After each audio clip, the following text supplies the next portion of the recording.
A Guarda Revolucionária Iraniana declarou que o ataque terrorista de 7 de outubro a Israel foi resposta à morte do comandante das Brigadas Al-Quds, o braço armado para ações no exterior da Guarda Revolucionária Iraniana.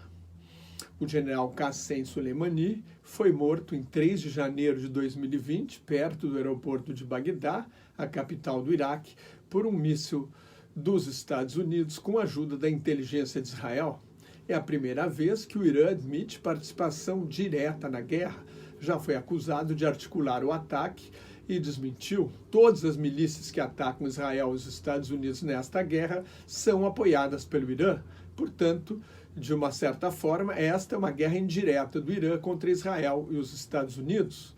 O grupo terrorista Movimento de Resistência Islâmica, que liderou o ataque, rejeitou a alegação iraniana, afirmou que a ação terrorista foi uma resposta da resistência palestina contra a ocupação e agressão ao povo palestino e a lugares sagrados do Islã, como a Mesquita de Al-Aqsa, em Jerusalém.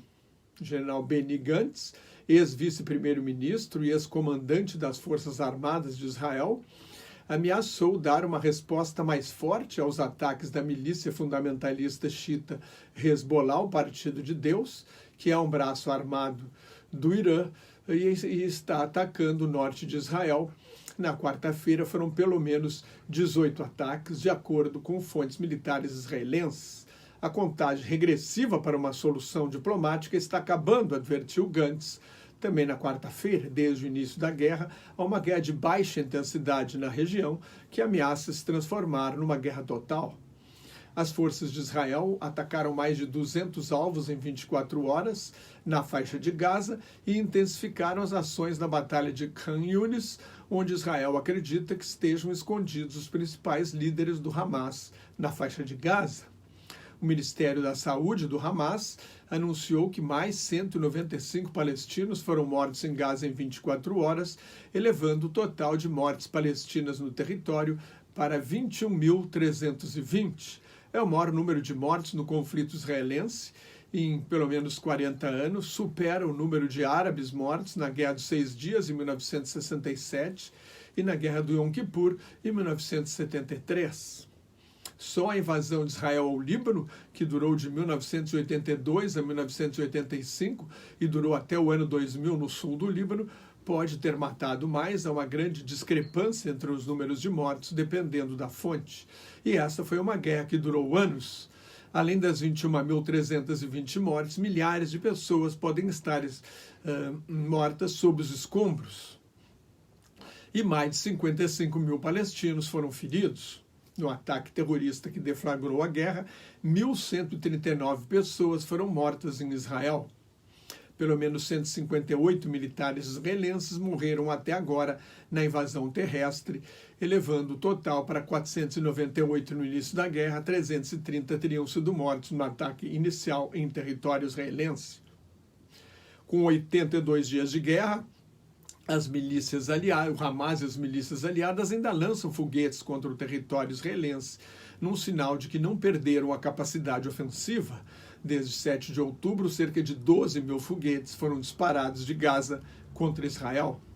No encontro de cúpula no Cairo, o rei Abdullah da Jordânia e o ditador do Egito, Marechal Abdel Fattah al-Sisi, rejeitaram qualquer possibilidade de expulsão dos palestinos de Gaza e da Cisjordânia e pediram à sociedade internacional que pressione Israel para adotar um cessar-fogo definitivo e imediato que permita a entrada de muito mais ajuda humanitária na faixa de Gaza. Mais 92 caminhões com água, comida e suprimentos médicos entraram em Gaza na quarta-feira. As Nações Unidas nomearam um coordenador para ajuda humanitária como parte da resolução aprovada na sexta-feira passada pelo Conselho de Segurança da ONU.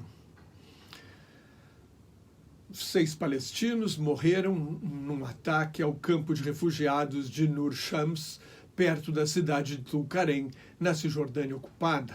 Desde o início da guerra, mais de 280 palestinos foram mortos na Cisjordânia e houve mais de 214 ataques de colonos israelenses. Cerca de 7.800 palestinos da Cisjordânia estão presos em Israel, 50% a mais do que no início da guerra.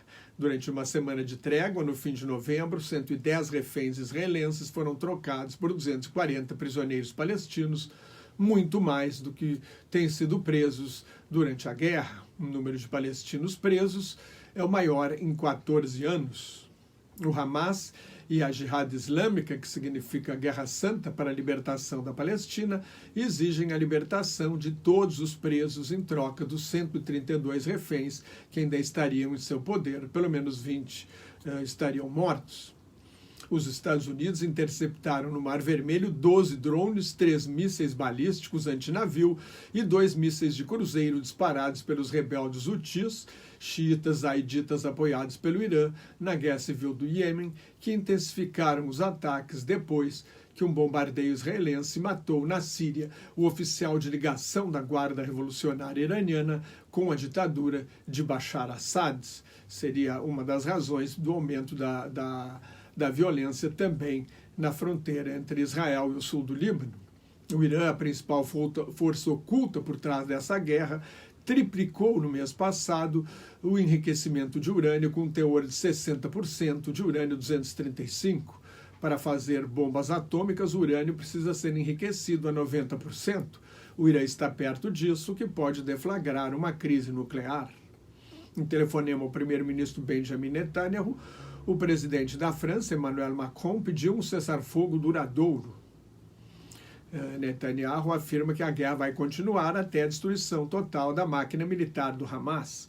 Já o ditador da Turquia, Recep Tayyip Erdogan, comparou Bibi Netanyahu, é o apelido do primeiro-ministro israelense, ao líder nazista Adolf Hitler. Netanyahu respondeu que Erdogan não tem autoridade moral, que comete genocídio contra a minoria curda e detém o recorde mundial de jornalistas presos, além de financiar o Hamas. Mas o país que mais prende jornalistas no mundo é a China, seguida por Myanmar e o Irã. A Turquia está em quarto lugar.